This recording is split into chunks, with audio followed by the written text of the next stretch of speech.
Thank you, Mr. Speaker.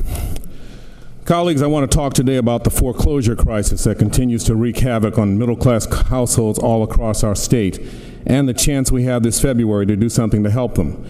You have on your desks an editorial from the Oregonian calling for this legislature to take action on foreclosures this month. The Oregonian joins all of our state's major papers, including in Portland, Medford, and Salem, in calling for this legislature to take action on behalf of middle-class families.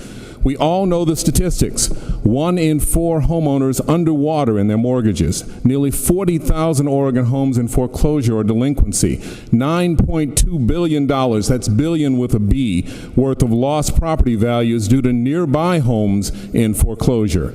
And the depressing list goes on. We also all know that this problem has been around for nearly 4 years, and in that time it has only gotten worse. We need to address it, and we need to address it now. There are several bills that were introduced and deliberated in the 2011 session. The Senate passed one of them and sent it to our chamber, where it died without a hearing. Many of us were ready to pass these bills at that time. We did not get a chance. So as the deadline for hearings approaches this afternoon, I have to ask, why is it that the package of bills crafted to give some assistance to Oregonians struggling to stay in their homes, why is it not yet scheduled for a hearing? Now, one would think this would be one of the first things we would pass on the floor this session, but as of this morning, not a single foreclosure bill has been scheduled for a hearing in this chamber. The bills introduced this session are straightforward.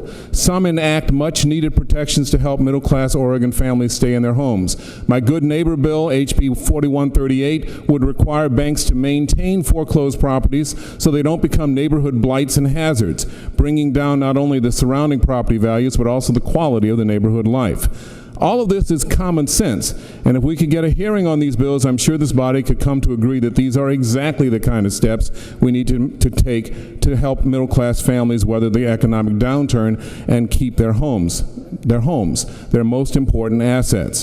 But as we approach this deadline, we find this important topic being left behind. So I have to ask, whose side are we on? Do we stand and fight for the middle-class families who are working hard to hold things together until the economy turns a corner?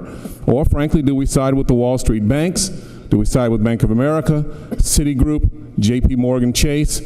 Colleagues, I stand with those middle-class families that depend on us to come through with some common-sense protections this session before it's too late. That's who I stand with. And I invite you to join me. Let's work together to get HB 4138, HB 4137, and HB 4140 scheduled for a hearing today, and then pass them. Let's stand up for the people who sent us here. Thank you, Mr. Speaker.